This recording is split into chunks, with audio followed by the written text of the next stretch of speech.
Yes, THEAR is here. Welcome everyone, or as many people know me as Vapebox Dragon Slayer 365. Today we are talking about some news about Dead Island 2, which isn't good news. I'm gonna put it straight. You're gonna want to sit down for this news. You know, like when a parent tells a kid to sit down. I've got some bad news. This is your bad news. This video. I'm sorry, but you need to hear it from me anyway. Better that I told you than someone else. So the original article that I'm going to be talking about will be listed and linked down in the description down below. And once you're down there, why don't you suck my subscribe button and subscribe to my YouTube channel, as I make great content as always. When do I not make a great video? Come on. But before we talk about the bad news, we're going to talk about the background, the story behind Dead Island 2, everything that's happened. I'm going to sum it up real quick. So without further ado, let's just jump right into it. Let's just jump into it. Let's just jump into it. Let's just jump into it. Let's just jump into it. Let's just jump into it. Let's just jump into it. Let's just jump into it. Let's just jump into it.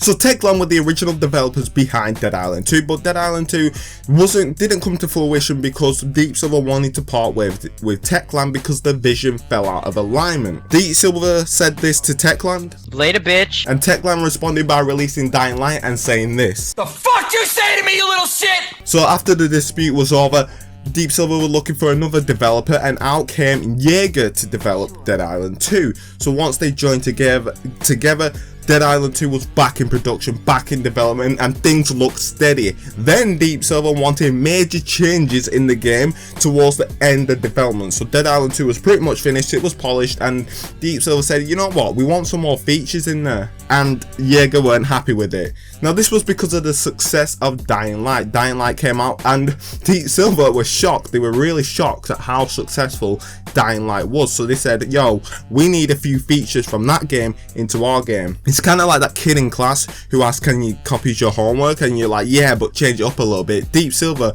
was that kid, you know, there was like, Deep Silver were like, yo, Techland, can we copy some of your features? And Techland were like, yeah, bro, just change it up a little bit, alright? Keep it cool. And then Yager were the teachers, and Yager were the teachers, and they was like, no, we're not doing that, and then that fell apart. So now Techland and Deep Silver fell out, Yager and Deep Silver fell out. Out came Sumo Digital out of nowhere and said, yo, we'll make it. And they was like, yeah, sure. Deep Silver was like, yeah, sure, come on, bro, make this game for us. And they were granted the permission to make this game from the ground up. So scrap what Techland did, scrap what Yager did, make your own game. That was the permission, and that was in 2016. Fast forward all the way to December 2018, that has all changed. Or has it? We'll find out after the break. Thank you. Welcome back to the THEAR Show. Hope you enjoyed the quick little break. Now we're going to talk about the news, the latest news about Dead Island 2, and it's not good news, so let's do it. So an ex-yager developer actually stated that Dead Island 2 may have switched developers once again. Now I'm going to read some quotes from this article explaining what has happened. According to a now deleted tweet from the ex-yager developer and current technical designer at DICE, Jan David Hassel, Dead Island 2 may now have had sorry, I can't do that accent for too much. Dead Island 2 may have now be in the hands of Deep Silver's Britain-based subsidiary, I don't know how to say these words, Dambuster Studios, which would mean that Crackdown 3 developer Sumo Digital is no longer attached to the project. While this may be the case, Hassel also mentioned that he wasn't totally sure if the information is accurate, as he kind of lost track after Deep Silver took it from us at Yager. So he's basically saying, yo, Dead Island 2 is no longer in the hands of Sumo Digital, it's now in the hands of Dambuster Studios, which is a British, I don't know, a Dambuster, I don't know, I've never heard of the company before, the developers, which is a scary sign. But yeah, now apparently Dead Island 2 is being developed by Dambuster Studios. Now who knows, this information may be dead on, it might be completely accurate, it might be real, or it might be more unreliable than drama. But who knows. But some interesting things to notice is Dambuster have posted a lot of job listings as of late. So quote 2 reads, interestingly enough, Dambuster has shared a bunch of different job listings on its site as of late. I didn't even read this quote right, and I just said that before. That's kind of weird. Including posts of facial animation, senior level design programmers, as well as a few other positions seeking experienced applicants. It's also worth noting that each of the listings asks for candidates to have experience with Unreal Engine 4, while Dambuster's last title, Homefront: The Revolution, was built with CryEngine. Previous iterations, Jesus, of 10 out of 2 have been generated with the help of EU, Unreal Engine, for you smart people at home. So yeah, basically they've posted a bunch of job listings on the website, pretty much asking for people to develop this game, or just for developers in general, facial animator, senior level designer, programmers, you know, and the different other positions that they want experienced applicants to apply for. And it's just gone up in time of this news coming out, so it's kind of weird that these two things fall in alignment, but you know, it's rumor at the end of the day. It's nothing, it's not confirmed, but it's like looking likely that Dambuster may be the new developers behind Dead Island 2. Now, Dambuster are looking for candidates with experience with Unreal Engine 4, but I don't know if the actual developers themselves have experience with Unreal Engine 4. Like they mentioned in the quote, the last game they made, Homefront Revolution, was made with CryEngine, whatever that engine is. So, and Dead Island 2, even though it's been through about 16 million developers, and it's been through more people than a stripper. You know what I'm saying? It actually has. It's been through more people than a stripper, or than your mum. Oh, I'm joking, I love you all. The fuck you say to me, you little shit? But all the previous versions of Dead Island 2 have been generated with Unreal Engine, so we'll see. It's interesting to see how they switch it up if Dambuster are the new developers for Dead Island 2. But now we're going to be talking about what this means exactly for the future of Dead Island 2.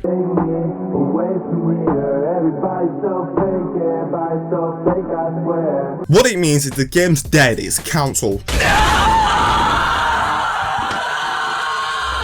Get your pre-order ticket, return it to the game shop and say, yo, I want my $5 that was worth $5 back then, but now it's worth $50. I want it back now. No, I don't know what it means, to be honest. I don't really know what it means, but Dead Island 2 is in pre-alpha at the stage it's currently at. It's in pre-alpha, meaning the game is almost done and they need to start to polish it up, make it all look crisp and clean and ready to be released to the public.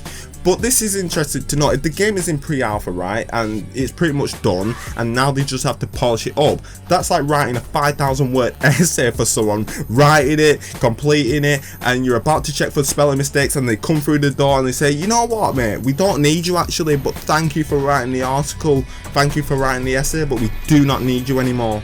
You know what I'm saying? It's kind of like, well, why don't you just let me finish, we're almost there, and they're like, nah, we don't need you.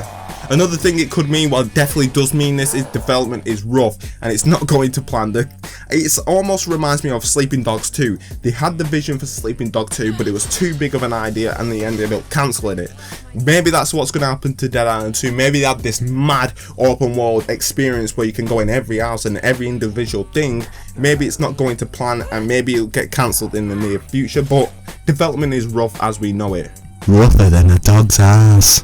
I'm sorry, I don't know what that was, but Sumo Digital might not be the right team for the job. They could have just been, you know, not the right team. Maybe they weren't the right team for the job, just maybe they couldn't actually finish it on time. Maybe it took a bit too, sorry, I was reading a comment that just popped up on my computer, that's why I kind of stumbled on my words. Otherwise I never stumble. When do I ever stumble or fumble over a word? Never. I speak perfect. Oh my god.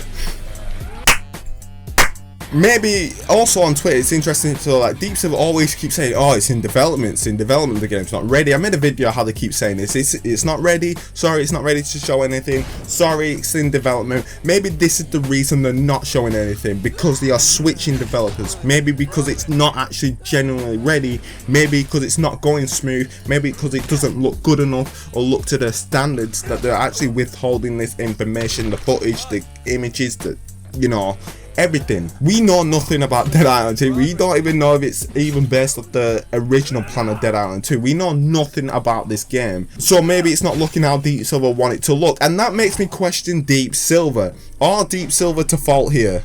That is my question of the day. Let me know in the comments down below. Are Deep Silver to fault for the downfall of Dead Island 2, for it being delayed so many times, for it being changed developers so many times? Are Deep Silver to blame, or are the developers to blame? Me personally, I believe it's Deep Silver. I believe Deep Silver have this ultimate plan of how Dead Island 2 should look, and no game developer is able to execute what they want it to look like, so they're just like, listen, fuck up, get out! we'll do it on our own if we have to, but come on, we need someone to make the game. You know what I'm saying? I think Deep Silver are to fault. I think they're trying to get this unattainable, unachievable version of Dead Island 2 that simply does not exist, and the developers are struggling to make it on time when they want it. Who knows what's going behind the scene? I may be pointing fingers at the wrong people, but to be honest, it's looking like Deep Silver are to fault for this. So let me know what you think about that in the comment section down below. Thank you all for watching. I've been THEAR. Put THEAR inside your heart. Make sure you elbow the like button. Give it about 7 elbows. And make sure you subscribe to my YouTube channel, as I'll keep you up to date on any information that comes out on Dead Island 2 in the near future. I don't want to have to make another Dead Island 2 video, to be honest, but I will if more information comes out. Until next time, with THEAR, put THEAR inside your heart. We are representing baby.